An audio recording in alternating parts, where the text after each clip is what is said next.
So welcome to both of you. Archie, nice to see you again. Patricia, welcome to the Art of Letting Go Zoom room again for another live session.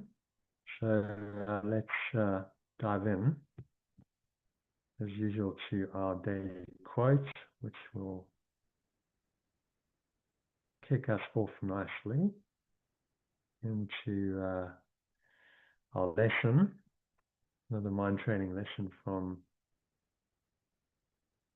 Course in Miracles. We're on to lesson 16, and I'd like to also look at a little bit of the pathways to higher awareness, because we'll work through those. We got a bit interrupted, so let's look at one of those. And that should be us for tonight. So I'm just going to share my screen with you.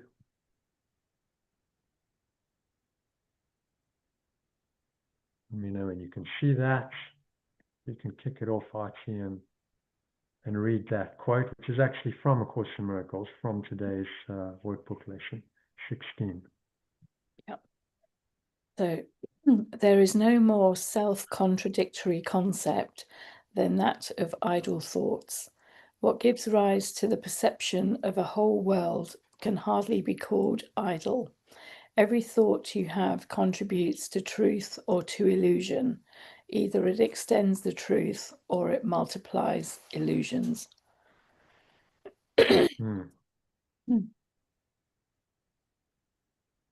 Yeah, so that's the saying it quite clearly. Thought is one or the other. He's emphasizing the power of our thoughts. He reiterates that every thought is either a positive one that extends the truth or a negative one that multiplies illusions.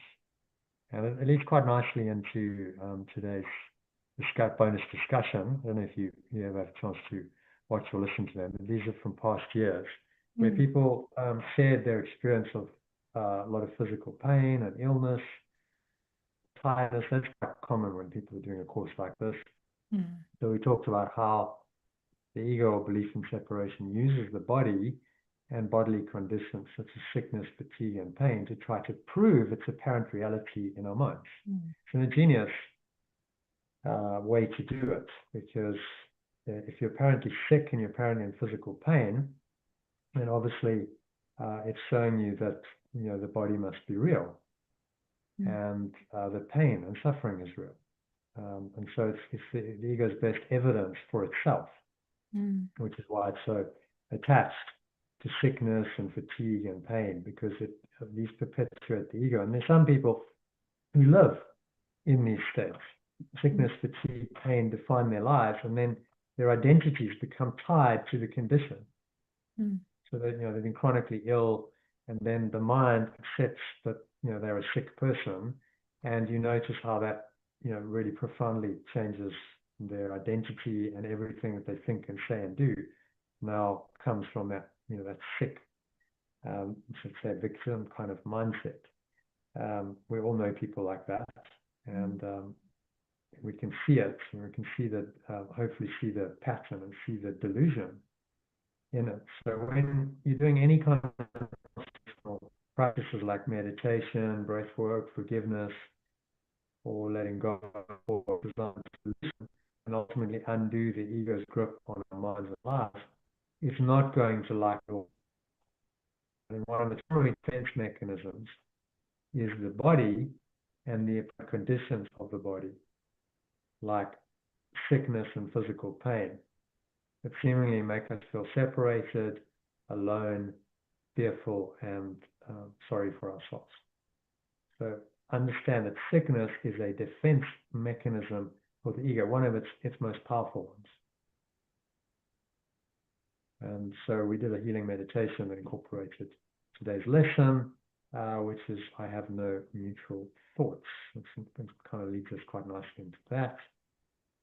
And there's also, just before I skip over it, a very nice discussion, a very nice talk really by David Hoffmeister, in which he talks about the difference between the ego's and the Holy Spirit's thought system. and how the ego insists on mastery through fear, which is the basis of all attempts to improve what we perceive as our separate selves and the world in which we think we live. We actually discussed this yesterday, didn't we? So that mastery, is coming up a lot for you. But the question is, what is the basis for mastery? Is it mastery based on fear, i.e. a separate self, i.e. I'm going to make my somewhat dysfunctional separate self better. I'm going to upgrade that self and become a better separate self. That's what we call mastery through fear. Or is it mastery through love, which essentially says I'm not a separate self. I transcend the idea that I'm a separate self, and I go into an entirely different mode of thinking and a different thought system, and that then becomes the basis for a new self and a transformed life, transformed perception, transformed life, which is transcendent. So you look at Maslow's hierarchy of needs, self-actualization sits at the level of the ego still. You're trying to improve your separate self. He realized that, and so at the end of his life, I think in the last year or two, he published this expanded hierarchy, which had transcendence at the very top level of it. I'll just find a diagram for you quickly. Expanded hierarchy of needs. Do a Google search, and we should have some images there. There we go. Good product. There we go. Hopefully you can see that. You've got transcendence at the very top. And then underneath that, self-actualization. So you self-actualize to a point, and then you realize, I can't really go any further with this. It's a dead end, or if you like, a dead beginning, because at that point you realize the only way I can grow is to actually collapse the idea that I'm a separate self. And that's transcendence. You transcend the idea that you are in fact human. And he incorporated that because his studies of human psychology and many spiritual teachers and masters have demonstrated that transcendent state is real, that you can attain it, and it's beyond self-actualization. So if you look at example, someone like Richard Branson you might say self-actualized, but someone like the Buddha or Yeshua has transcended the separate self. They're on a higher level. I think we can all, by juxtaposing those examples, you can say, I can kind of see that there's something different there. Why we don't put them in the same boat. Jesus is clearly not on the same level as, say, a very successful entrepreneur who's self-actualized. That's not to say Richard Branson isn't going there. Maybe he is in his awareness, but what we've seen in his public life, that he became a very expanded, self-actualized individual, doing amazing things, building billion-dollar businesses. But the transcendence level is another matter entirely. Right? At transcendence, you don't need to do that. A modern example would be someone like Ramana Maharshi, who just transcended at the age of 16, collapsed a separate self, and all of this just fell away. He didn't need to self-actualize because he transcended. So he didn't need to go through a journey and build a business and have the various life experiences that most people do. He just sat in this transcendent state for most of his life, in samadhi, essentially is what they call it in the East, in this transcendent state of awareness. And it's the top of the tree. So where else are you going to go? There's nowhere else to go there. You just you rest content in your true being, in God. Rest in God, the Course phrases it. And there's no more striving. There's no more needing to do anything. Self-actualizing still, well, I need to develop myself. I need to grow. And it's a phase we go through. Right? We all do it. So I don't think you can get to transcendence. Well, maybe you can, arguably. Someone like Ramana didn't do much self-actualizing. He just kind of got there, but maybe he'd done much of that in his previous life. We don't know. So you go through these phases, and then at some point, you shift from self-actualization into a transcendent state, and you realize that that's actually where it's at. that you don't need to do anything anymore. The bliss of your true being is so wonderful, so intoxicating, that that's all you want. Nothing else kind of cuts it. That's the ultimate. So anything else is a step down. And so Maslow understood this. Eventually, at the end of his life, published this, but it's not that well known. Most people think of his hierarchy of needs as 5: the physiological, the safety, the belonging, the esteem, and then moving into the self-actualization as the 5th level, and it skips out cognitive, aesthetic, and transcendence. So he realized his model wasn't complete. It was still working within the ego framework. The self-actualization wasn't actually the end. You could go higher. On the top of the pyramid is this transcendent state. And interesting, as a pyramid, you look at the great pyramids in Egypt. Why were they pyramids? What are they symbolizing? They're symbolizing exactly that, everything going up from the base into the peak, and that peak symbolizes spiritual enlightenment. So there was no doubt a symbolic meaning in them, and we know the pyramid has various properties and so on a physical level that are pretty extraordinary. So no doubt that as well. But spiritually, it's a symbol of the very top. You get to the apex of the pyramid, that's the top of your journey. That's the awakened mind, the awakened self. And so they built these structures, I think, to symbolize that, to demonstrate that for all time, because those are going to last tens of thousands, if not hundreds of thousands of years, to symbolize this in a permanent structure. So that leads us quite nicely into definitely watch that. Great talk to listen to. It's David talking, so you can just listen to it as a podcast. That leads us nicely into today's session. I was going to do some laughter yoga. How do you both feel? Do you want to do that now, or we could do it later in the week? Are you feeling in a laughter kind of mood? Let's do it later in the week. Yeah, I'm not feeling in a very laughter mode at the moment. In fact, I'm feeling my eyes. I don't know if it's okay for me to just close my eyes and listen, Jonathan, just because my eyes are feeling really heavy.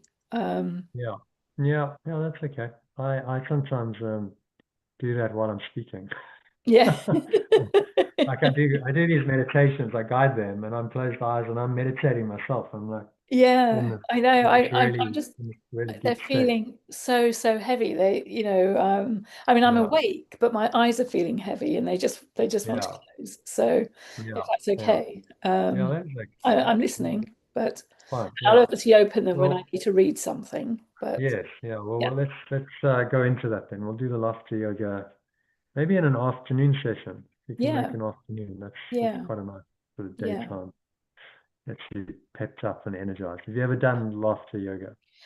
I have, actually. I did it with have you heard of the Brahma Kumaris? Yes, I have. Yeah. I did a retreat with them many years ago, and there was actually a laughter yogi that came and did a workshop with us. Yeah, amazing. Okay, well, we'll have a little go at that later in the week. We'll set a time and let's do it in the day, ideally. So this leads us nicely into today's lesson, which is lesson 16. I have no neutral thoughts. I'm just going to. So is that the same as saying that, in the previous one where it said no idle thoughts? So idle and neutral are the same, are they? No. So idle thoughts means that all thoughts have power. All thoughts have an effect. Okay. Neutral thoughts is saying they are coming from one thought system or another. So I have no neutral thoughts means. So there are no neutral thoughts. They're either positive or negative. They're part of one thought system or another, because the thought systems don't mingle. They don't marry up. Yeah. Yeah. So it's about being vigilant and saying, well, what am I thinking from? Every thought has a foundation. Even a thought. Now, you might go, oh well, I just fancy a cup of coffee or tea or whatever. Even that isn't an entirely neutral thought, because there's a desire for something. You desire something, and you go, oh well, that's gonna give me something that I think I want. So if you really unpack that, if you completely whole and perfect and complete, you have no needs. Then you wouldn't want a cup of coffee. I'm giving a trivial example, but that's how deep it goes. So that thought that I want a cup of coffee is still not a neutral thought, because you're making an illusion into something real by doing that and desiring it. Now, that doesn't mean you shouldn't have a cup of tea or coffee. It just means be aware of the thought process behind it. Yeah. Okay. So but if you can do it without desire, okay. Well, it's nice to have a drink. Need to hydrate myself. It's pleasant, but I'm not desiring it. I'm not really thinking about it. Right? It's just kind of, these things just sort of happen. Yes, you need to eat, you need to drink, you need to sleep, but don't invest too much thought about them, because then that becomes the ego in action. You'll notice if people get, say, very egoic, then often they're thinking about things on the level of form a lot. Right? Their minds are preoccupied with the world of form, with various issues, problems, things they desire, things they fear, trying often to control their physical reality. I need this to be so and so and so, and I need this person to do this and this and this, because otherwise I don't feel safe. And those thoughts about all those things are not neutral thoughts. Those thoughts are going to hurt them, because they are making their separate self real by thinking those thoughts. So it's a call to vigilance, really, to say, okay, nothing's neutral, and I need to really watch my thoughts. Where's that thought coming from? Is that coming from love, or is it coming from fear? And the more aware you become of that dichotomy, obviously the better you can choose. And it's about being able to choose from a place of awareness. Okay, no, that thought's not helpful. I'm gonna let that go. And instead, I'm going to embrace a loving thought, a kind thought, a peaceful thought, which is now coming from the correct thought system. It's still thought, so ultimately still illusory, but its foundation is true. So it's thought reinterpreted. It's correct thought. It's right-minded thought, which is what the ego doesn't want you to do, because that's how you undo it. And the course is really aimed at teaching you to think in a right-minded way, by forgiving or letting go of the wrong-minded way. And that's how you start changing your thought system, changing your perception, and changing your self-concept. So if we look at this, I'll just briefly go back to the Holy Trinity diagram, which we've looked at before, but in this context, useful to look at it again. The course is saying you need to change your mind about the world, your perception, first, before you can start identifying with this higher self and the awareness that underlies it. Forget trying to go into the true self, and never mind pure formless awareness of perfect love, if your perceptions are distorted. You're never going to access that self or the formless awareness behind it, because your perceptions, your faulty perceptions, just block that. And they reinforce a separate identity, which binds you into being attached to the world and all the experiences that seem to exist and happen in time and space. So he's saying this is the way out. You start by correcting your perception, changing your mind by realizing there are no neutral thoughts. So I need to be vigilant of my thoughts. I need to change my mind. I need to change my perceptions. That identifies me more and more with the true self. That is a derivative of this pure formless awareness of perfect love. The true self is one self that connects you with this awareness, which is why we have a Trinity. We have the absolute essence, the absolute awareness, which is God in religious terminology. Then we have a true self, which is Son of God, Christ, Buddha, Atman, soul, your higher awareness, depending on which tradition terminology you want to use, but it's all the same thing. And that self is now able to perceive correctly. That ability to perceive correctly is the Holy Spirit, or the remembrance of perfect love, or oneness in alternative language, that's now remembering the truth as you are perceiving, right? Perceiving from now a different framework. And that, of course, connects you more and more with your true self. So you learn this true self more and more by correcting your perceptions. And that's the whole point. You're forgiving, letting go of your old perceptions and your old self, and embracing your true self. The more that you practice this, and the more that you forgive or let go or correct your perceptions. All of these point to the same thing, whether you say it's correction or forgiveness or letting go, or you just want to go with the flow of life, or surrender is another word, acceptance is another word. It's all actually the same thing. It's the same process, whichever term you use. And that's quite helpful to know, because people can get very confused with these processes. They think flow is different from a miracle, and acceptance is not the same as surrender. Letting go is not the same as forgiveness. They all seem to be different concepts, but they're not. They actually point to exactly the same process in your mind, which you must go through in order to first awaken to the knowledge of your true self.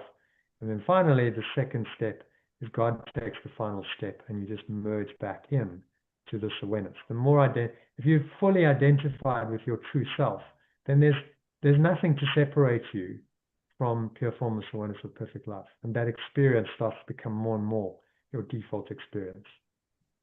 Okay. So we've been through the model before, but does it make sense? Mm-hmm. Conceptually, to me, this is such a logical thought system, such a logical framework for understanding this. And then the answer becomes quite clear. Okay, if this framework is true, then what you need to do is very clear, right? You need to change your perception by letting go of the old self and the old misperceptions and embracing the new. If you don't accept the framework and the theory, then you're never going to be able to practice forgiveness, which is why there's a lot of emphasis on the framework, the theory, understanding that, accepting it, saying, yes, okay, I accept that this is actually the way it works. And once I've accepted that, then the answer of what I need to do to free my mind becomes obvious. If you don't accept the theory, then you can't accept the solution. Okay, so let's go back to the lesson. Have no neutral thoughts. They all carry results. They all make a difference. The content of our mind. So if you can have a read of that, Archie. Quite a lot going on in the diagram. Yeah. So starting from they all carry results. Yeah. Yeah. So yeah. Okay. So I have no neutral thoughts. They all carry results. They all make a difference to the content of our unconscious mind, to our self-concept, to the world. So they all matter, right? We need to be vigilant of our thoughts and not just dismiss thought, oh, well, that doesn't really matter, and that doesn't really matter. Most people are nearly vigilant enough of their thoughts. They just let their thoughts go all over the place. Their mind wanders. They don't have a discipline around thinking. And people who do start to get that discipline are people who are awakening on some level. You're disciplining your mind, and you're saying no to certain thoughts, and you're accepting others, then there's a discipline involved. We have to do that. Otherwise, if all thoughts are equal, how do you make any decision? If it's as valid to think about hurting someone, killing someone, murdering someone, let's say, as it is to love and forgive them, then how do you decide? So when people say, well, all thoughts are equal, it all comes from God, that's nonsense. It clearly doesn't. Thoughts that are angry, hateful, hurtful, these don't come from love. And you have to accept that, these are at odds with love. So you have to let them go in order to embrace love. You can't make them all equal, otherwise you've got no basis for decision. Otherwise, it would be as valid to go and murder someone as it would be to go and give them a hug or a gift. And we all know that that's not the case. Obviously, if you kill someone or hurt them physically or mentally or emotionally, whatever, that's going to have a very different result. And everyone feels very differently about it than if you're kind and you're loving. So they can't be equal. The one must be correct and the other one must be false or wrong.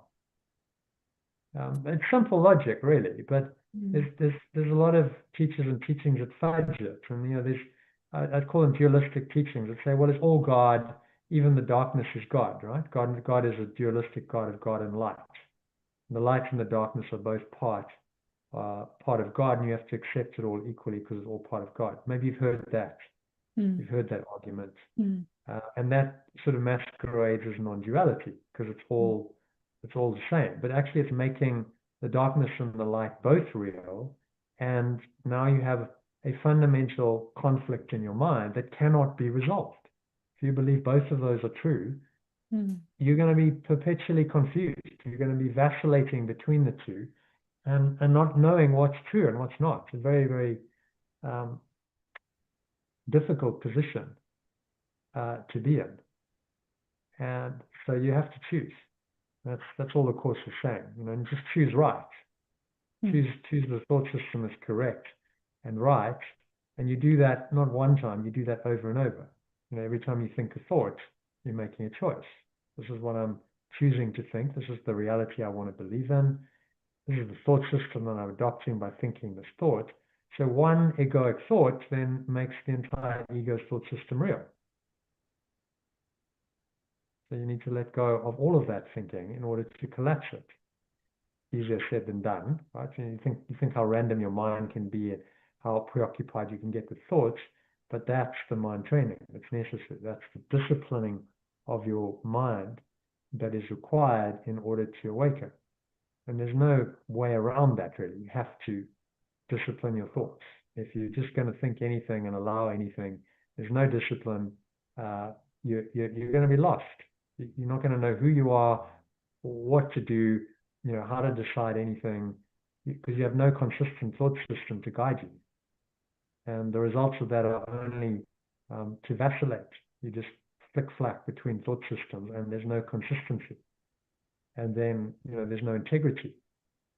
One moment you're kind and loving, the next you're angry and you're hateful. Hang on, so who am I? If you do that, people then don't trust you. They're like, I can't, there's no trust, because at any point you could flick-flack into your dark side. Dr. Jekyll or Mr. Hyde, whichever the alter ego is, and then it's going to be painful. So, I can't trust you. We trust people when they have a consistent thought system. Obviously, if it's consistently negative, then you're just going to go, well, it's a nightmare, I'm just moving away. The difficulty comes in is most people aren't consistent, including yourself. And so they vacillate and they flick-flack between the two. And then your job becomes to forgive yourself and them for the vacillations, for the incorrect thoughts and thinking, which is what these exercises are about doing, right? I've got no neutral thoughts, so I'm going to forgive myself or let go of those thoughts. Forgiving yourself just means I'm willing to let go of the negative thoughts, which negate my true self. That's all you're doing when you're forgiving. You're just letting go of negative thoughts and emotions. Now that becomes very doable, doesn't it? Forgiveness then is actually very practical. It's very easy to do because you're just letting go of what's not real to embrace what is real. And that's what the diagram is saying. Okay, so we want to carry on. We view the vast middle ground. We view the vast middle ground of the thought spectrum as not having any appreciable effect. Nothing could be further from the truth. So our thoughts matter. That's what this is saying.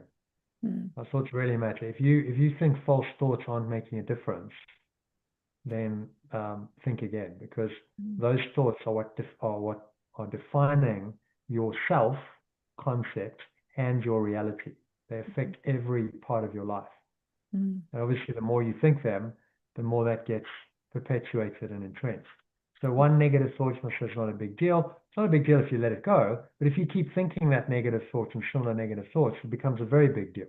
And it influences your entire life. And we see it, you've probably seen people spiral down into negativity. Maybe, you're mentioning your friend and so on. There are people who do that. Yeah. So it starts with a little bit of negativity. It's like, okay, well, they're a little bit low, they're a little bit depressed, but then they don't get over it. They just keep thinking the same thoughts, feeling the same emotions, and they just get caught in the groove, and they just keep repeating that over and over again.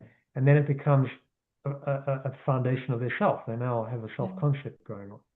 It's not just a thought, it becomes their self. And then it becomes very difficult to let it go. Now you need major transformational work to loosen all that. So much better to just say, look, I'm hyper-vigilant, I'm watching my thoughts like a hawk. And if I notice a negative one, immediately I clock it and I correct it so that it doesn't carry on. And that's really all he's teaching us. Forgiveness or correction is the process of correcting our thoughts and saying, no, that's not in alignment with who I am. I realize that straight away, and I've caught it, and I'm able to let it go. And if I keep doing that, I'm practicing the course, and I'm practicing forgiveness. And more I do that, I'm revealing my true identity. And so I realize that everything is actually loving, I'm beneficent, I'm good, I'm invulnerable, I'm holy, I'm enough, I'm complete, I'm whole. And I start realizing that the more and more I correct my thoughts. Because it becomes obvious that that's who I am. I'm choosing that. So by correcting your mind, you're choosing yourself concept. Not just choosing your thoughts, you're choosing who you are in that moment. It's so profound, it's so powerful, but we forget how powerful our thoughts are. So this lesson's there to remind us to say, really, watch these thoughts, because they are what's going to determine your self-concept and your entire reality. Your experience of life is going to be determined by your thoughts and your emotions, but the thoughts underpin the emotions. So the emotional content of your life comes from the foundation of the thought system that you believe in. And if you believe you're a victim and you're a little helpless and living a helpless, enervated little life, then the emotions that you're going to have are not positive. You're going to experience fear and anger and frustration, and then your behavior is not going to be positive. Someone who's in those thoughts and emotions is going to have to then express that in behavior. You're going to speak those words, you're going to do these actions, and that's where all hurtful words and actions come from. They come from a faulty thought system. You say, well, let's fix the problem at its core. We need to start disciplining our minds to think, good, positive, holy thoughts. And if we don't, because you will waver and you will vacillate, it's normal, then that's okay if you catch it and you just let it go. And you say, no, I'm not going down that hole. I'm not going down the rabbit hole. I'm not going there. Patricia, as you said the other night with the story of the house, I'm not going in there. I'm not going into that house of negativity.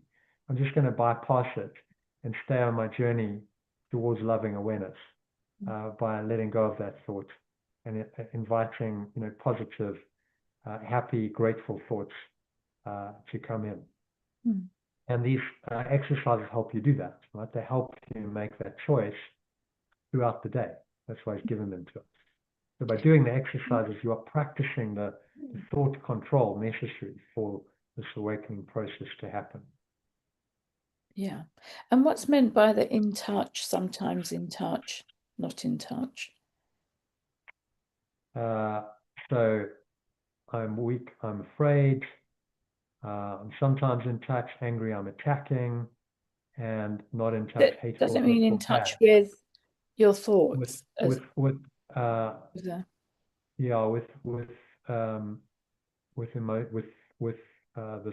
self. I didn't do the diagram, so I'm just interpreting it as I go. Yeah. But it's levels of It's levels of understanding yourself that he's pointing to. Okay. Not in touch. Okay. Invulnerable, holy, reservoir, not in touch, sometimes in touch, in touch. So I'm not entirely sure what the because not in touch and you're invulnerable and you're holy. What are you in touch with?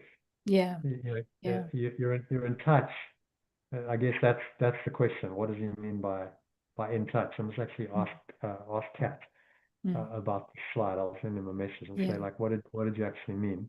This is obviously something that he means, but I interpret this as being in touch with your true self, or not. So if you have kind loving thoughts, then you're in touch with it, and if you're weak and you're afraid and you're angry and you're attacking, then you're not in touch with your true self, and you're in touch instead with your false self-concept. So it's which self-concept you're in touch with, and which one is then coming through. And he's saying, at the high end of the scale, that points to the invulnerable, holy, awareness of yourself, which you then are deeply connected with or in touch with. So I don't know why he said not in touch, but there will obviously be a reason. Maybe it's an error in the diagram. I don't know. It might actually be helpful if I just erase those, but because I think on this side it's confusing. On that side, maybe it makes a bit more sense. Sometimes in touch with your true self, maybe. So you're sometimes in touch. You get in touch if you believe you're weak and afraid, but you're getting into the self-concept here. So maybe this is, okay, I'm starting to realize that my core belief is this, and then that helps you to shift over into the other side. But I wouldn't worry too much about it. I mean, it's the diagram and it's his interpretation. So our thoughts lead to results, which is the shaping of our self-concept. The more we get those results, the more it reinforces our self-concept. So what we do in the world results from our self-concept. It's inside out rather than outside in. We look at our model. Again, that's shown in the diagram. So on the internal level, the subjective I is connected to the external level. So this teaching is saying this, your subjective I, your sense of self, your self-concept, is what determines your seemingly objective reality. Right? It's going to show up according to the objective reality. It's not outside in. It's not, oh, this happens and then my thoughts and emotions are a result of what happened. It's, no, this has happened because of my self-concept. Yeah. And so you turned it around. You've put the ego's misperceptions around entirely. And you're saying this is cause and this is effect. And the beauty of doing that is that you can change your mind. If this is cause, then you have a choice. Right? You can choose your emotions. You can choose your thoughts. You're not at the mercy of the world. You can choose irrespective of what's happening on the objective level. And that's what this course is about, helping you realize. Okay, I have a choice right here, right now, in this moment. I'm choosing which self I want to be, and then I'm choosing my thoughts and my emotions as a consequence of that, and then that's going to affect the objective reality. It's going to affect my perceptions, it's going to affect what I say and what I do, and that is going to reinforce that self-concept. So it's become self-perpetuating. So that cycle works positively as well as negatively. If it's negative, just perpetuates the negative. But if you start changing your mind, changing your thinking, you start seeing miracles showing up, that then reinforces that you're on the right track. That you go, oh, okay, this is, we're on the right track here. This is cool. This is good. Okay, so let's go back to this.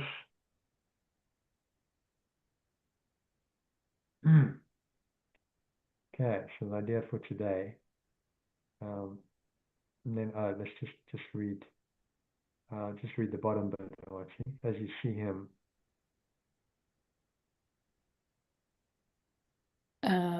Yes. So as you see him, you will see yourself. As you treat him, you will treat yourself. As you think of him, you will think of yourself. Never forget this, for in him you will find yourself or lose sight of yourself. And so this is in your brother, right? So you see another as you see yourself.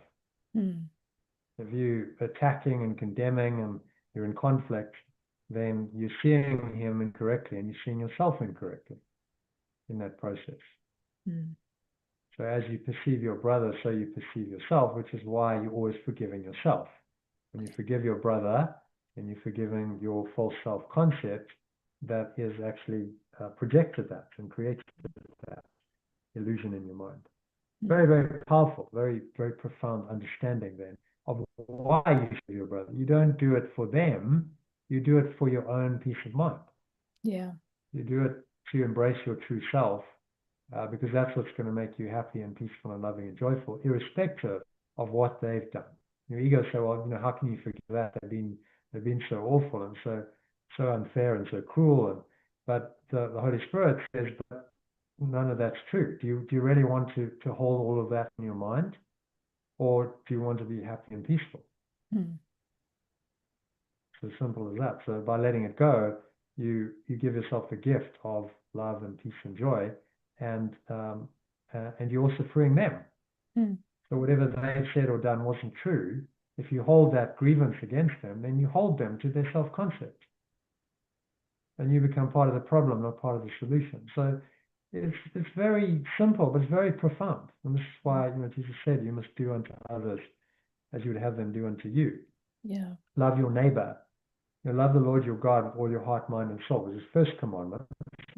Go into this invulnerable self, connect with it, embrace it.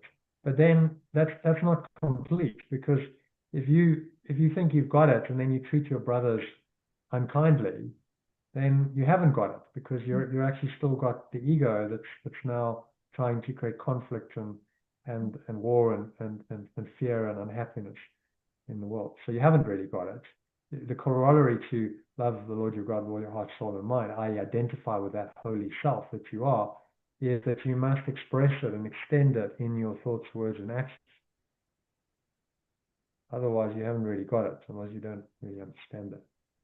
I remember someone, I once stayed with a lady for 2-3 weeks, and she was a reborn Christian type. And, so we had an argument, and she really was not very nice at all. And I just pointed out, I said that, you're supposed to be a Christian, and I know the Christian teachings very well, because I've studied the Bible myself, and I suppose I am a Christian, just a Course in Miracles Christian. You can't say that you love God and then hate me and treat me unkindly. That's a contradiction of your entire teaching. She never responded to that message, because there is no answer really. The truth is, you can't say I love God and then I hate one of his children. You can't do that, because there's clearly a split in your mind and a contradiction. She was like, I love God, but I don't love you. Hang on, you're missing the point here, right? I'm also a child of God, just as you are. If you deny that, then you're also denying God. So you got to, it's all or nothing. There's no, I can have a little bit of holy, a little bit of God, but I can also hate my brothers. That's never going to work. Okay, so let's move on then to number 1, the idea for today. Trisha, can you read that for us? You've been very quiet for a bit, so if you can read paragraph 1 kindly, that would be great. Yeah. The idea for today is the beginning step in dispelling the belief that your thoughts have nature. Everything Patricia, can I ask you a favor? I think your audio is very muffled because of the earpiece that you have in. So if you disable those, I think it's going to be a lot clearer. We can barely hear you. Just try that. It's very, very faintly audible. I've noticed this before with other people. It seems to affect the audio quality. So if you disable those, try again. Okay, There let's we try go. now. Much better, yeah. So, The idea for today is a beginning step in dispelling the belief that your thoughts have no effect. Everything you see, perceive, is the result of your thoughts. There are no exceptions in this fact. Thoughts are not big or little, powerful or weak. They are merely true or false. Those that are true create their own likeness. Those that are false make theirs. yeah, so thoughts on that? Whether they're big or small, powerful or weak, they're just all creating thought. Everything's creating what's going on in the world. Yeah, and he's giving us a very simple distinction here. The thought is either true or false. Very simple. So it's either true or it's false, and our job is to be able to discern which they are. Is it true or is it false? If you know that clearly, then the answer as to which thoughts to accept and which to reject and let go of becomes obvious. Right? To accept the true, you let go of the false. But for most people are very confused. They don't know what true and false thoughts are. All a big mix. Thought system is very confused, and so they have no basis for discrimination and for choice. And this mind training is giving you that basis. Jono, they don't even know their thoughts are creating their reality. Yeah, because if you knew that, then you'd be much more vigilant about your thoughts, wouldn't you? You'd be like, okay, so this is creating my self-concept. It's creating my entire world, right? My world is a projection of my thoughts.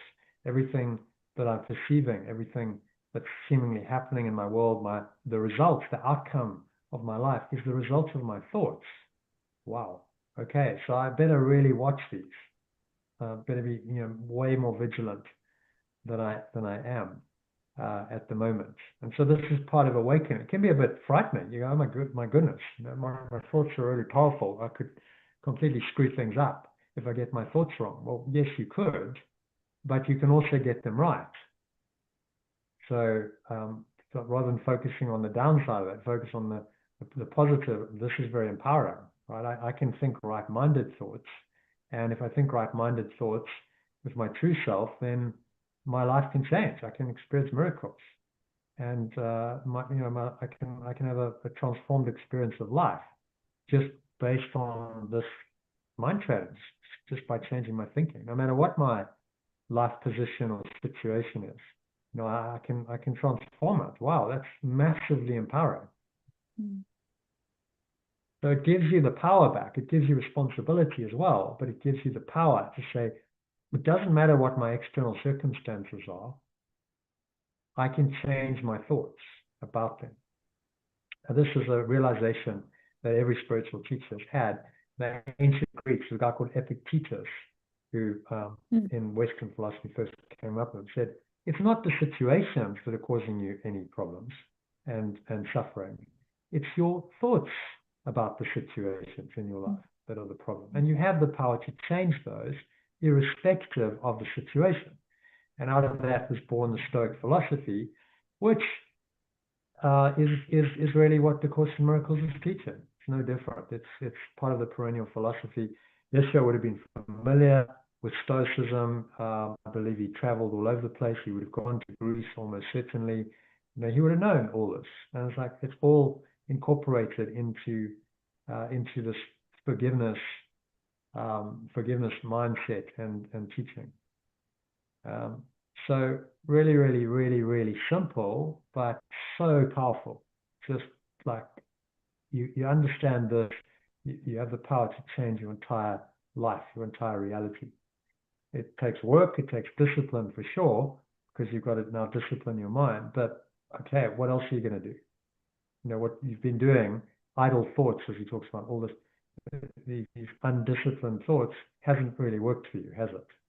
Otherwise, you wouldn't be seeking for another way. Okay, so number 2, Archie, if you can read that for us, kindly. Yep. There is no more self-contradictory concept than that of idle thoughts. What gives rise to the perception of a whole world can hardly be called idle. Every thought you have contributes to truth or to illusion. Either it extends the truth or it multiplies illusions. You can indeed multiply nothing, but you will not extend it by doing so. Yeah, just the reason I put truth as a capital there is because it's in this order of reality. It's one of the things I translated and changed in the course. Sometimes they refer to truth, but it's a lowercase. I'm like, but truth is on this level. We go back to the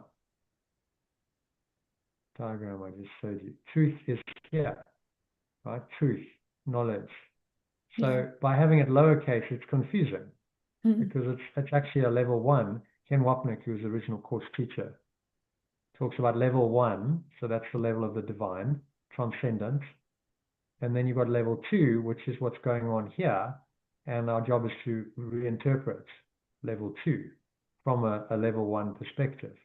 Okay, so truth is level 1. Anything at level 1 is then a capital.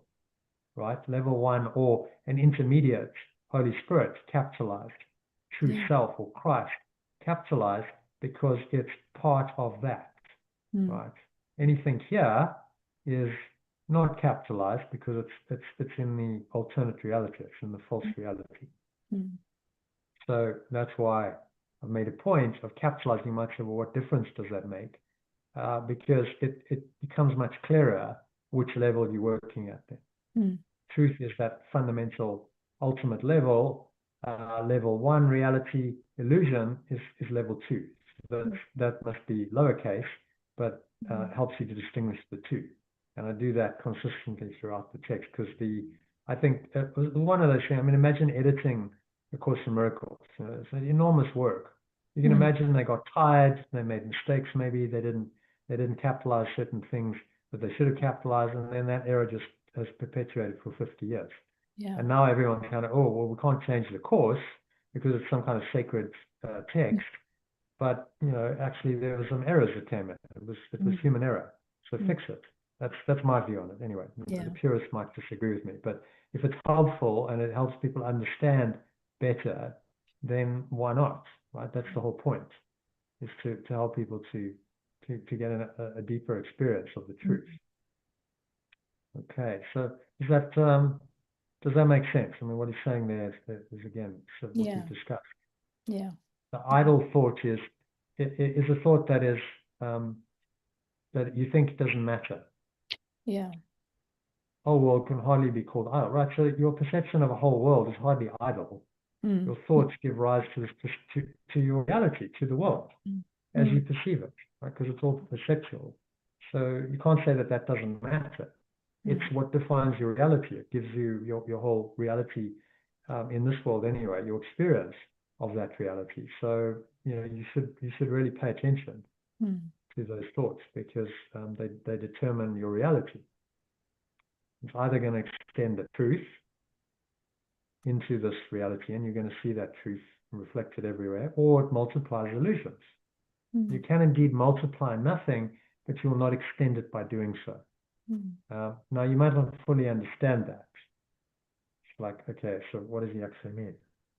You multiply nothing, but you will not extend it by doing so. The ego multiplies itself. It's about separation. So the ego has all these myriad forms, right?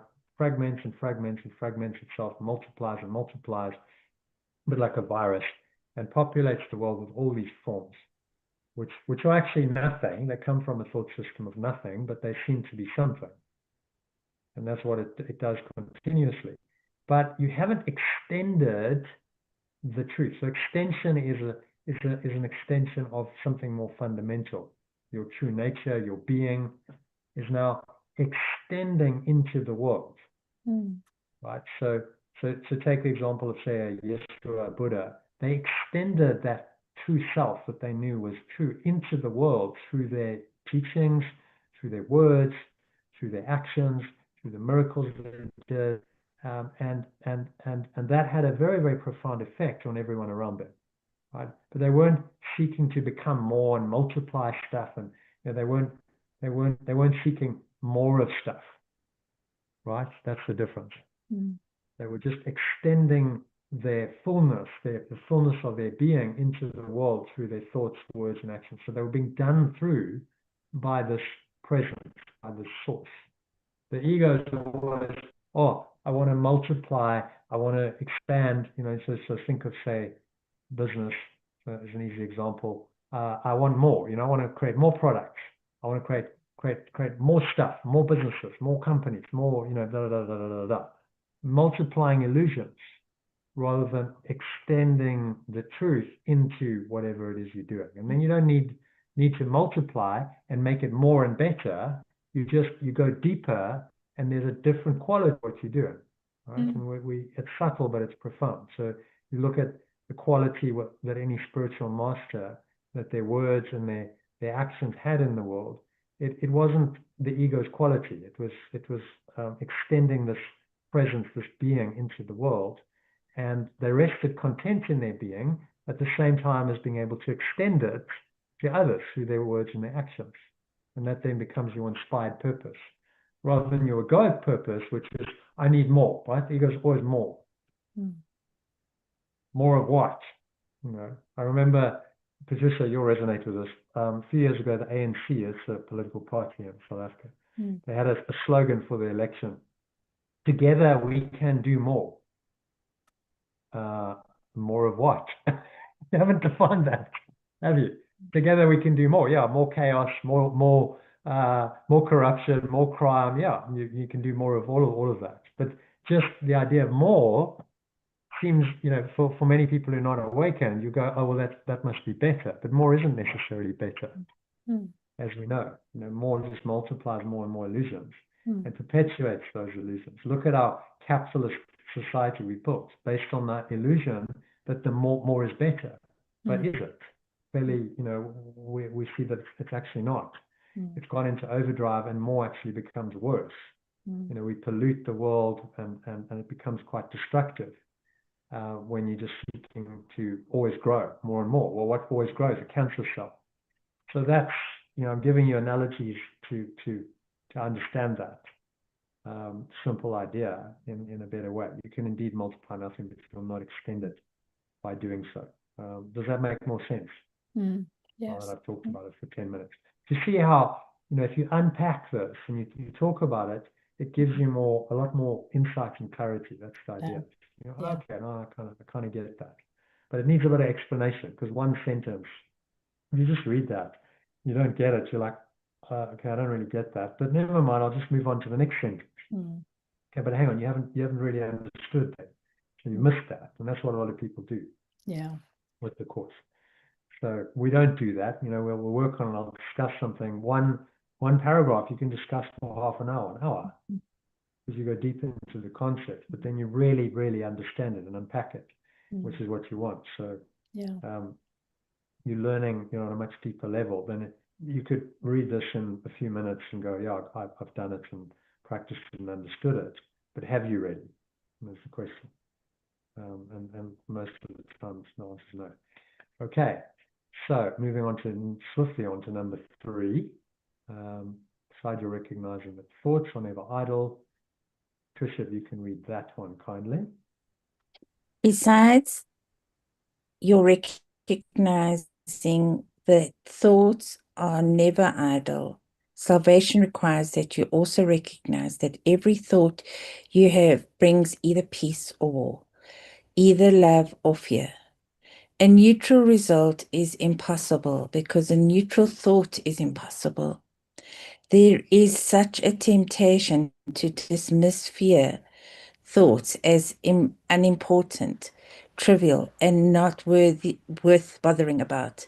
That it is essential you recognize them all as equally destructive, but equally unreal. We will practice this idea in many forms before you really understand it. Mm.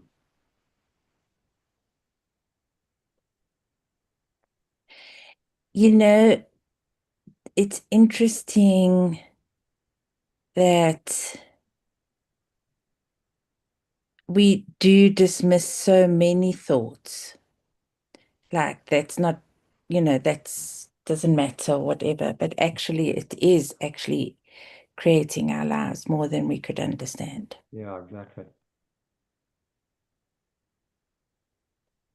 And I remember during COVID, there was so much misinformation and so many conspiracy theories about it. And someone I know used to send me all the stuff. And one day Yeah, she phoned me and I know who you're talking about. you I know know who you're I'm talking talking about. about. And I I know said, who no, you're I talking just about, go exactly. Yeah. I delete. remember it. And she says, why? Yeah. It's for your information and you need to consider this. I said, but I'm not interested in it. And this is exactly what this is saying. When we hold on to things, we don't realize the fear and the pain we're causing ourselves, not let alone anybody else. It's either peace or war, love or fear. And she's horrified that I just went, I never ever read them. I just delete, delete, delete, delete all the time. And I Because think to when her, it we, was really important. To yes, her, this was reality. This was important. She thought she was doing a good service to people to make them aware of this stuff, etc. But it's just perpetuating the a fear fearful and thought system. the war and the Mm, uncertainty of it all. mm, And mm. even my Yeah, own I children. remember that time very well. It was actually a really good, good time to awaken. So I remember like Yeah. going into quite a dark space myself, and then I was like, okay, like I know the principles. I've got to let this go. Mm, You can't get sucked into all this because it's yeah. just nonsense. And it helped that I was in the mountains at the time. I wasn't in a city, so I wasn't actually locked down. I had freedom of movement. But it took a couple of weeks of processing to just like, okay, I'm just, I'm gonna essentially ignore all of this because it is actually all just ego nonsense, and it seems to be really serious and threatening and scary, but actually it's not. And if you look back on it, you go, what a crazy time. I mean, what was all that about? It was totally weird what went down. The intensity of the fear and all this lockdown, and then suddenly it's over. So like, okay, one day they just went, right, it's over. There we go. Pandemic's over. We're dropping all restrictions. Carry on as normal. I'm like, just weird. I was trying to travel at the time, and I couldn't travel because of all the restrictions, and they had quarantine. It was going to cost a fortune to come back to the UK, and I couldn't get a visa. Never mind that. But then, they just dropped it all, and I could have got on a plane and been sick as a dog, and I could have arrived in the UK a couple of months after they dropped the. I feel like that's just so bizarre and weird. Like, so you see through these experiences the insanity of the ego's thought system. This is like Yeah. craziness, Yeah. madness on a collective level that we just haven't seen. And this is all sponsored by governments and people who are supposed to know what they're doing. And you're like, it's just totally bizarre and weird and insane. And for me, I was like, well, there you go. It's just confirming what I already know to be true. But like now, I'm actually seeing it. This is just an insane world. It doesn't make any sense. And none of its leaders have any clue whatsoever. They're completely clueless. They are bought into this insane thought system, and they want to suck everyone into it, clearly, which makes no sense whatsoever to me. So I need to let go of all of this very, very clearly. It was definitely a big part of awakening. I think a lot of people spiritually grew a lot in that time because, well, where are you going to go? You're either going to go, this is a nightmare, it's terrible, or you're going to go, I just can't really buy this anymore. This is just crazy and insane. And you start to see the matrix. You start to see through the illusion of it. Which is, of course, its spiritual purpose. Recognizing that those fear thoughts that were projected, I mean, it was just fear, wasn't it? You remember, every day, I didn't watch the news or whatever. It was like, oh, the numbers are going up, and just fear. And essentially, that was just convincing people that all of this is true, and that they then needed to take defensive action in the form of taking a vaccine. Simple as that. You get people to do what you want, either through desire or fear, and they used, well, I suppose, the fear of getting sick and dying, and also the desire to be accepted by everyone else, right? Oh, everyone's doing it. It divided communities, didn't it? Yeah. I mean, we had, very cleverly done. I mean, it was psychological manipulation on a mass scale. And you see how it works, and then if you don't do it, then you're the guilty one. You're somehow compromising everyone else. It was mind control on a level I hadn't seen it on a societal level. That really makes you aware. Look, this is the matrix. This is what it's about. It's mind control. And most people are just in the program. They're just doing what the matrix wants them to do. And there's no sort of awareness of like, hang on, I have a choice here, and I don't just have to do this. I have free will. And there was this is where totalitarian regimes get very sneaky, because they go, oh, but it's for the higher good, right? It's for the collective. So there's a message of oneness, and okay, you're being selfish by having your own free will, but actually, if you really look at it, that collective oneness is the egoic oneness. They just want you to buy into the collective madness of the thought system and not question it. And the people who have free will are the ones who are saying, hang on, there's an alternative here. And we actually must question this for our own peace of mind and our own sanity. Those are the free thinkers that any totalitarian regime doesn't like, because they question the system and they say, hang on, I'm not going to abide by this. And those are then the resistance to it. So, in any oppressive regime, they know, take those people out, and then you don't have any resistance. Take the intellectuals and the intelligentsia, people who are questioning, take them out of the equation, and then you can control the whole society, which is why they operate the fear tactics, and we know the tactics, just imprison people and kill them and so on. If they don't follow your wishes. Fortunately, we didn't go to that level yet, but it was a taste of it. It was like, this is where this is going, right? To some kind of totalitarian world order. And I think they were testing to see what people would accept and what they wouldn't. And most people accepted it. They bought the program, but there are enough people questioning and resisting, fortunately, to say, okay, this can't continue. No one's going to accept a permanent lockdown. So they had to ease back and say, okay, well, let's give them an illusion of freedom for a while until the next iteration of it, which then we have a war, and so on and so on. So it goes. It's just more of that that matrix projecting itself out. And you talked about George Orwell, 1984. It's really that happening. It's happening all the time. We just have to be aware of it. And the only control we have over any of that is that we control our mind to bring it back to this point. You can control your thoughts, your emotions, what you think about it, what you perceive, and no one can tell you what you're going to think. Right? That's entirely up to you. Like that. So there's your power. That scene in 1984 where Winston, when he holds, because the film I saw was called 2 + 2 = 5. Where he holds up his fingers and he's asking Winston to, how many fingers and you know, and he's and basically gets him to change from 4 to 5. You know, convinces him that he's actually got 5 fingers, not 4.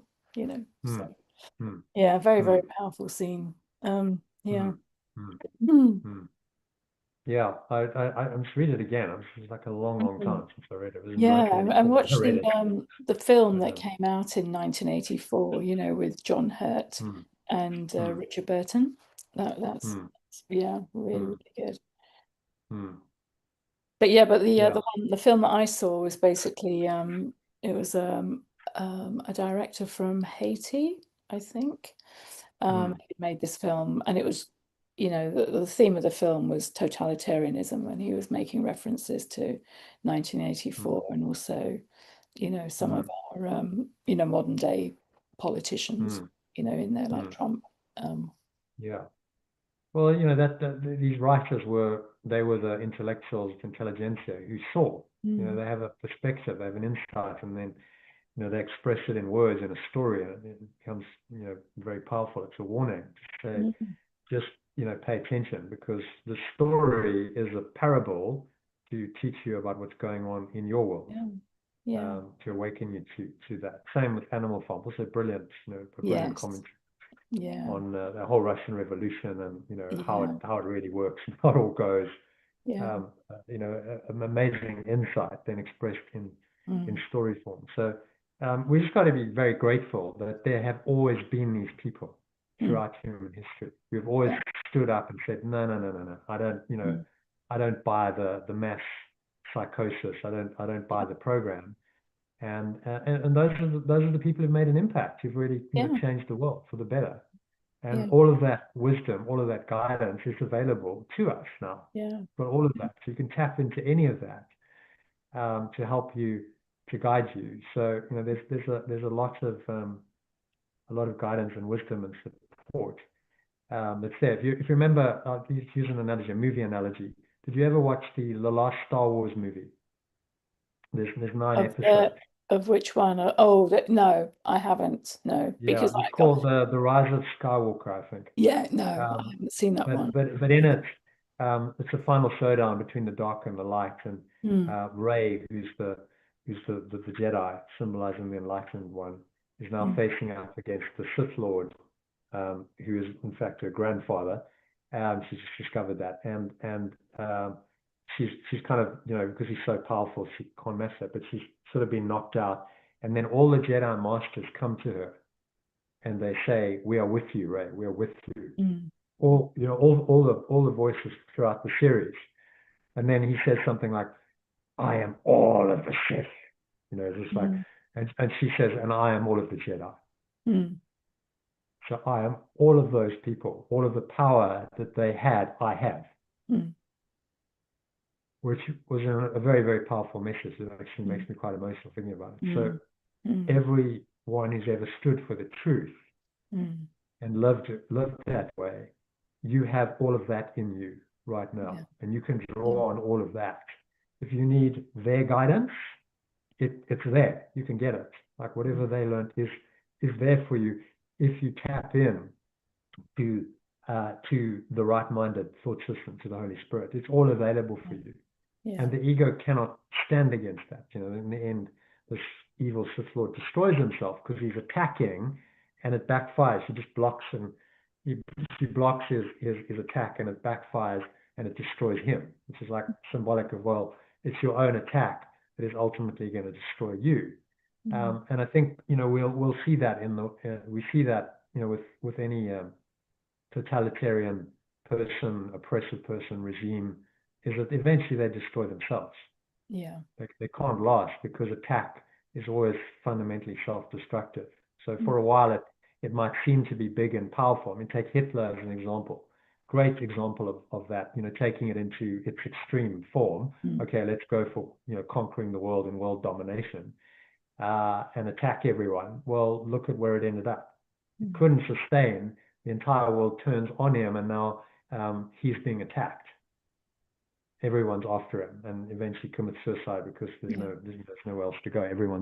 The entire world is hunting you down. You're the most wanted man in the world. Well, that's because you attacked everyone else, and then that just turns around. So it's not sustainable. And, you know, people like Trump and so on will learn that. What happened in Greenland recently was quite interesting, because the entire, you know, Europe just said, you know, literally F off. You're not doing it. It's not happening. You know, we're turning on you. You can't get away from, you can't get away with this. And now the same lesson, you obviously didn't learn, same lesson repeated with the Iran war. You can't just do that and attack and, you know, expect that's okay. Because karma's a bitch. It's going to get you. Like, so the reason why we suffer and why we get these corrections in life is because we're out of alignment. Yeah. If you're out of alignment, then you need a correction, and you need to learn the hard way. You're going, okay, so now I've got to suffer the consequences of my incorrect thinking in order to realize that the thinking was incorrect, in order to change it. And, you know, the ego is very, very stubborn, so it doesn't learn very easily.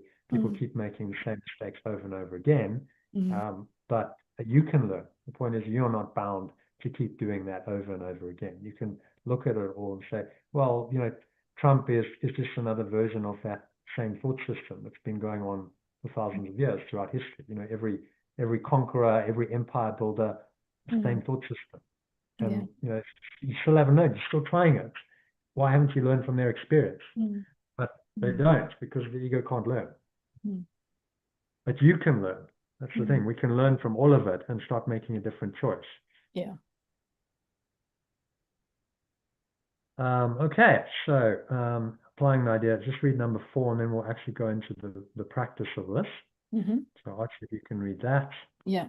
So in applying the idea for today, search your mind for a minute or so with eyes closed and actively seek not to overlook any little thought that may tend to elude the search.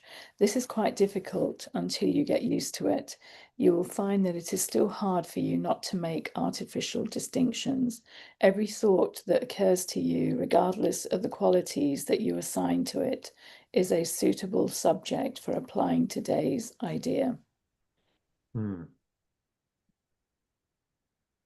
So he's just telling us, be vigilant of your thoughts. And whatever the little thought is, you have a little thought of doubt. Oh, no, I'm not sure. Notice that. Yeah. But he's saying it might be difficult to start with, because, you know, it's a completely different way of thinking and being. So that's a nice preparation for the actual lesson. Just give me a moment, because my phone just died. Just going to get that charger.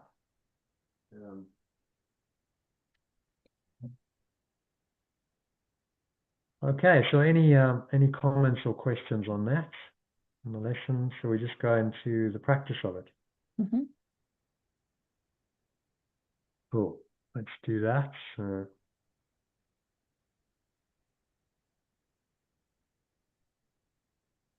change this recording device to. Okay, so there we go. So just making yourself comfortable, sitting with your feet shoulder width apart, your back straight, link up your hands in your lap, close your eyes, and start off by taking a nice deep breath in through the nose. Just breathing in, noticing how the stomach rises and the chest rises. Subtle flow of air in through the nostrils. Pause at the top of the inhale, hold your breath briefly, scan the mind. Repeat this, today's idea. I have no neutral thoughts, to yourself.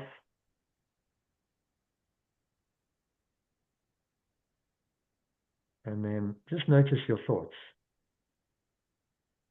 As each one crosses your mind, hold it in awareness while you tell yourself, this thought about whatever, whoever it is not a neutral thought. And as you exhale, just kind of blow it out. have a sense of just releasing your attachment to that thought. Just letting it go. With the breeze of your breath, breathe in again. Then scan your mind. Notice any other thoughts or thoughts going on. And again, say that thought about whoever or whatever is not a neutral thought.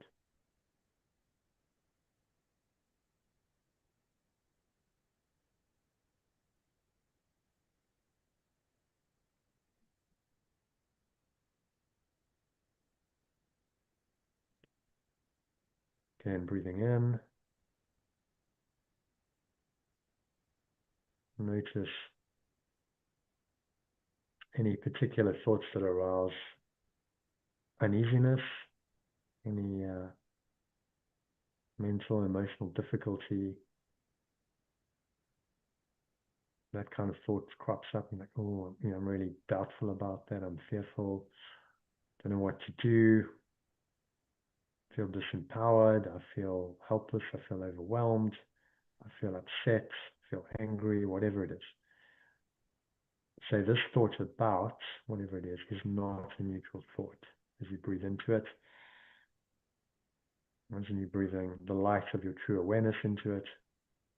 As you do this, every pore, every cell, every muscle of your body, every part of your mind, this thought about whatever is not a neutral thought, because I have no neutral thoughts.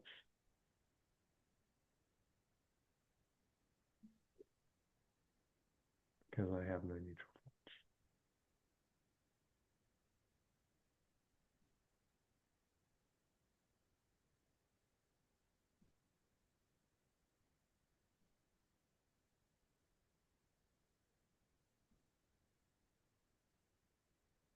And then just sit with that realization. Any other thoughts crop up, just going to breathe nice, deep, slow, rhythmical breaths in and out through your nose.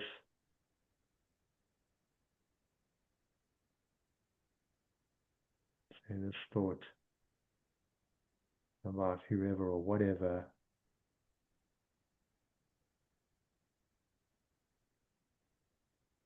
is not a neutral thought.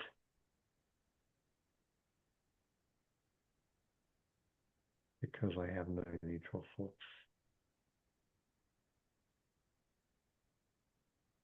Exhale, just letting go of any attachment to that thought. The problem is we're attached to these thoughts. We make them important and real.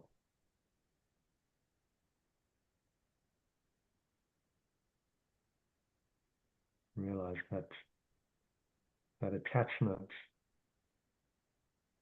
is not neutral. That attachment attaches you to the world of form, perpetuates your ego, creates a whole lot of pain and suffering for you.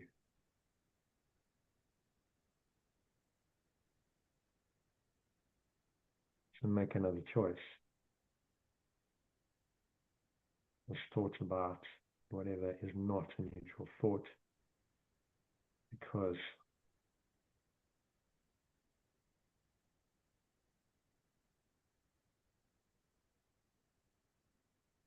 I have no neutral thoughts. And finally, just say, it's the idea again, I have no neutral thoughts. And you can just sit in a state of no thinking, no mind, for a while. Just breathing in and out through your nose. Observe the breath. Makes the breath take you deeper and deeper into still, calm, thoughtless awareness that underlies all thought. Beyond thought lies a transcendent dimension of being, which is who you really are. It's always there. Can you just experience it now? Give yourself permission to just enter into this fully, deeply.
So just spend a couple of minutes in this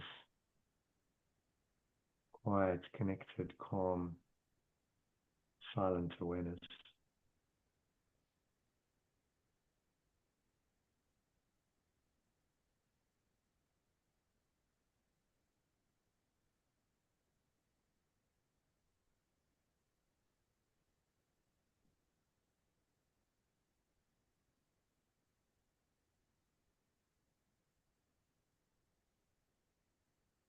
Nowhere else to go, nothing else to do. Just breathe.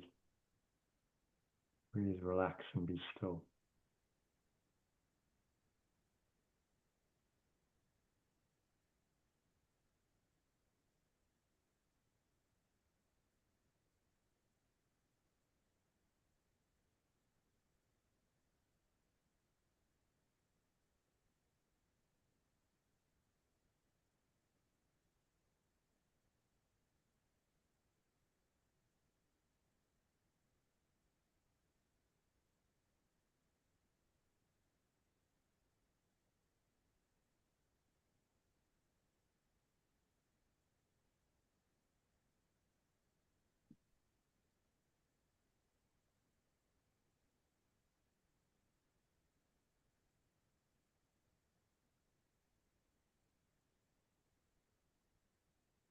If any thoughts arise, just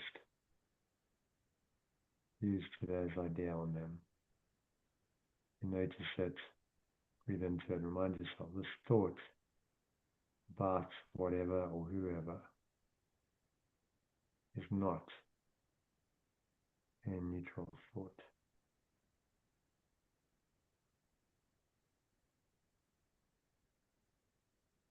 Thought is not a neutral thought.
Just stay calm and quiet. And your breath takes you deeper and deeper into this calm, peaceful, silent awareness. Stay there for a couple of minutes of deep silence, beyond thought. Again, if you notice a thought, just apply the idea to help you let it go and turn your mind to this thoughtless awareness, truth in you. For a couple of minutes of deep meditation, silence.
So now just gently coming back,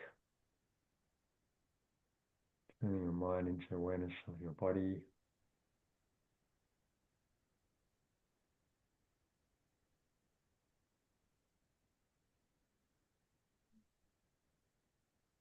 And the breath,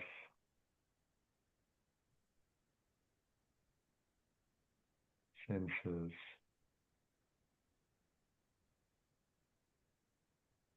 and the world.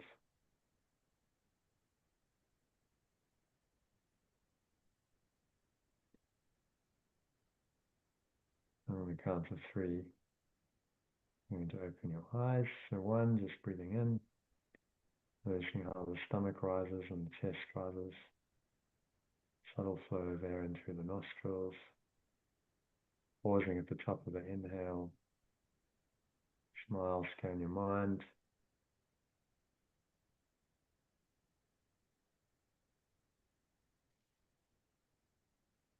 Noticing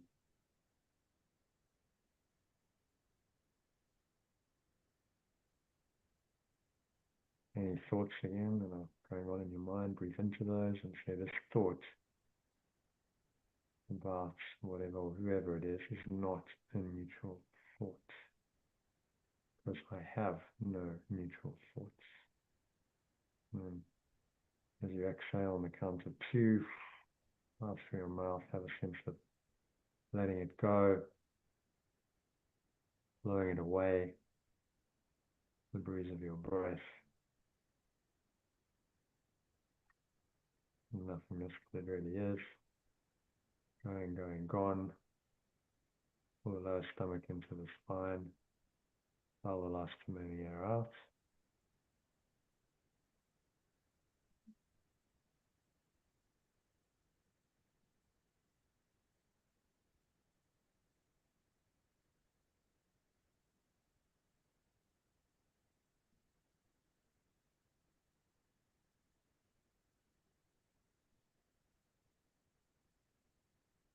And just rest.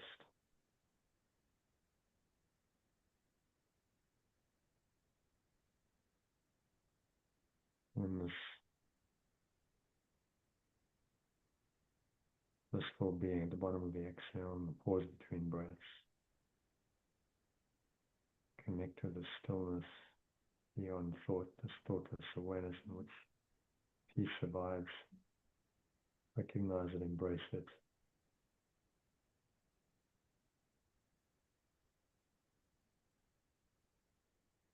Notice the weight of your body now pressing down into the chair, your feet touching the ground. Noticing what you're feeling, your hands touching.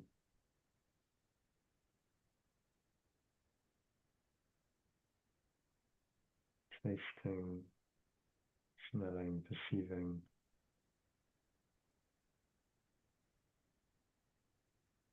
Noticing all these things from this place of stillness, this calm, quiet, thoughtless awareness.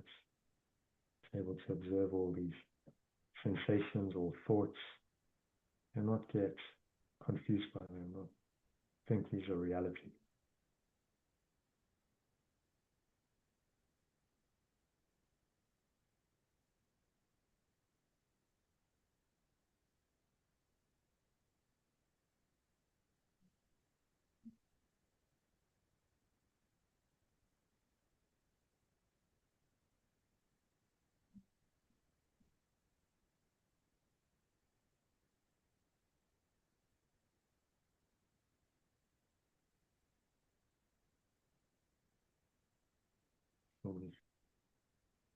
Choose to stay connected to this thoughtless awareness by remaining vigilant of your thoughts, realizing that most thoughts are neutral. Say one more time. I have no neutral thoughts.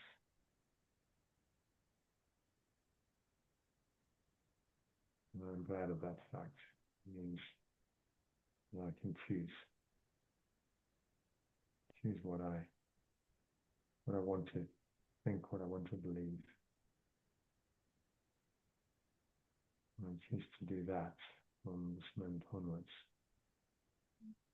I'm going to say the so it's done. On the count of 3, open your eyes. So just take a moment to look around, observing what's going on in the world around you in this very calm, peaceful way.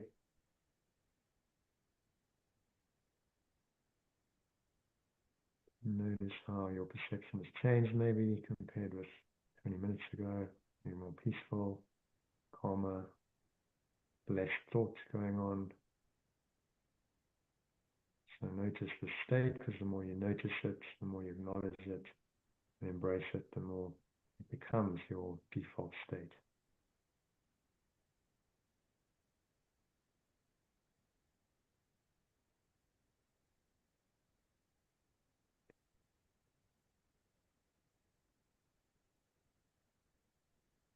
And so it is. So that brings us to the end of the meditation. I think of tonight's session. I don't think anyone will want to carry on after this, will you? So hopefully that's prepared you well for a very deep, peaceful sleep. Mm-hmm. It has indeed. Thank you. Good. Yeah, Good. ready for bed. Yeah. Mm. Yeah. Any pleasure. So yeah, I turned your video off. So if you want to put that on to say good night, just in terms of tomorrow, let's stop the recording.